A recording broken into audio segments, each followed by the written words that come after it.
Hello guys, ഇന്ന് നമ്മൾ wax ചെയ്യാൻ പോവാണ്. ഞങ്ങളെ സ്ഥിരം കൊണ്ടാക്കാനൊക്കെ വരുന്ന നമ്മുടെ ഓട്ടോ അങ്കിൾ തന്നെയാണ് വന്നിട്ടുള്ളത്. അങ്കിള് പള്ളിമുക്കി തന്നെയാണ്, അതുകൊണ്ട് എവിടെ പോണെങ്കിലും ഞാൻ അങ്കിളിനെ തന്നെയാണ് വിളിക്കാറ്. നമ്മുടെ പോളയത്തോടുള്ള എലഗൻ സലോണിലാണ് പോകുന്നത്. ഞാൻ മുന്നേ അവിടെ ഫേഷ്യലൊക്കെ ചെയ്യുന്ന വീഡിയോസ് അപ്ലോഡ് ചെയ്തിട്ടുണ്ട്. വളരെ നല്ല സർവീസ് ആണ്. ഞങ്ങളുടെ ഒരു ഫാമിലി ഫ്രണ്ട് ആന്റിയാണ്. ഫാമിലി ഫ്രണ്ടും ആണ്, ഒരു ഡിസ്റ്റന്റ് റിലേറ്റീവും ആണ്. അപ്പോൾ വാക്സിംഗ് എന്ന് പറയുമ്പോൾ എനിക്ക് ഭയങ്കര ടെൻഷനാണ്. കാര്യം നല്ല വേദന ആയിരിക്കുമല്ലോ. പക്ഷെ ആന്റി എനിക്ക് അത്ര വേദനിക്കാതെ പതുക്കെ പതുക്കെ ഒത്തിരി സമയം എടുത്താണ് ആന്റി ചെയ്യുന്നത്. പിന്നെ യൂഷ്വലി എല്ലാ സലോൺസിലും ചെയ്യുന്നത് ഹോട്ട് വാക്സ് ആണ്.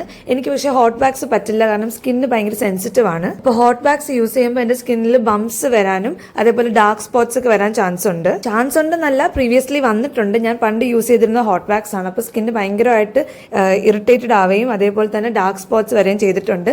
പിന്നെ ഹെയറിന്റെ ഇൻഗ്രോത്ത് ഉണ്ടാവാറുണ്ടായിരുന്നു. അപ്പോൾ കോൾഡ് വാക്സ് യൂസ് ചെയ്യാൻ തുടങ്ങിയതിന് ശേഷമാണ് എനിക്ക് അങ്ങനത്തെ പ്രശ്നങ്ങളൊന്നുമില്ല. പക്ഷേ ഹോട്ട് വാക്സ് പോലെയല്ല, കോൾഡ് ചെയ്യുമ്പോൾ കുറച്ചൊരു ടൈം എടുക്കും. ഞാൻ വാക്സ് ചെയ്തിട്ട് ഒരുപാട് നാളായി. ഇടയ്ക്ക് ചെയ്തത് എനിക്കൊരു ആക്സിഡന്റ് പറ്റിയിരുന്നു. അപ്പോൾ അത് കഴിഞ്ഞ് കാലിൽ നല്ല മുറിവൊക്കെ ആയിരുന്നു, ചതവൊക്കെ ആയിരുന്നു. അപ്പോൾ ഒത്തിരി നാൾ അത് ചെയ്യാതിരുന്നിട്ട് പിന്നെ അത് കഴിഞ്ഞ് ഒരു പ്രാവശ്യം ചെയ്തു. അപ്പോൾ മുറിവൊക്കെ ആയിരുന്നുകൊണ്ട് ആ സമയത്തൊന്നും ടച്ച് ചെയ്യാൻ പറ്റത്തില്ലായിരുന്നു, പ്രസ് ഒന്നും ചെയ്യാൻ പറ്റില്ലായിരുന്നു. അപ്പോൾ പിന്നെ അത് കഴിഞ്ഞ് ഒരു പ്രാവശ്യം ഒന്ന് റെഡിയായി വന്നപ്പോഴേക്കും ചെയ്തിരുന്നു.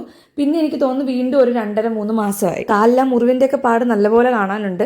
കൈ ചെയ്തിട്ട് അതിലും കൂടുതൽ നാളായി, ഏകദേശം 5 to 6 months ആയി. പക്ഷെ കയ്യിൽ നല്ല ഗ്രോത്ത് ഉണ്ടെങ്കിലും ഭയങ്കര ലൈറ്റ് ആയിട്ടുള്ള വലിയ കട്ടിയില്ലാത്ത ഹെയർ ആണുള്ളത്. കാലിൽ ചെയ്ത് കഴിയുമ്പോൾ ആന്റി ജസ്റ്റ് ബാക്കിയുള്ള സ്മോൾ ഹെയർസ് ഒക്കെ ത്രെഡ് ചെയ്ത് മാറ്റാറുണ്ട്. കൈയും കൂടി വാക്സ് ചെയ്തിട്ട് അവിടെ നിന്ന് ഇറങ്ങാറായപ്പോഴേക്കും വാപ്പായും ഉമ്മയും വന്നിട്ടുണ്ടായിരുന്നു. അവർ രണ്ടുപേരും കൂടി വി പാർക്കിലോട്ട് പോകാൻ ഇറങ്ങിയതാണ്. അപ്പൊ എന്നെയും കൂടി കണ്ട് എനിക്കൊരു ജ്യൂസൊക്കെ വാങ്ങി തന്നിട്ട് പോകാന്ന് പറഞ്ഞ് എന്നെ വെയിറ്റ് ചെയ്ത് നിന്നു. പിന്നെ ഒരു ക്യാരറ്റ് ജ്യൂസ് ഒക്കെ കുടിച്ചിട്ട് അവിടെ നിന്ന് പിന്നെ എന്നെ പോളയത്തോടുള്ള ഓട്ടോ സ്റ്റാൻഡിൽ നിന്ന് തന്നെ ഓട്ടോ കയറ്റി വിട്ടു. എന്നെയും കൂടി കൊണ്ടുപോകാനാണ് വന്നത്. പക്ഷെ എനിക്ക് നല്ല തലവേദന ഉണ്ടായിരുന്നു, ടയേർഡ് ആയിരുന്നു, അപ്പൊ കിടക്കണമായിരുന്നു. അങ്ങനെ ഞാൻ നേരെ വീട്ടിലേക്ക് പോയി. ഇത്രയേ ഉള്ളൂ. അടുത്ത വീഡിയോ കാണാം. Bye bye.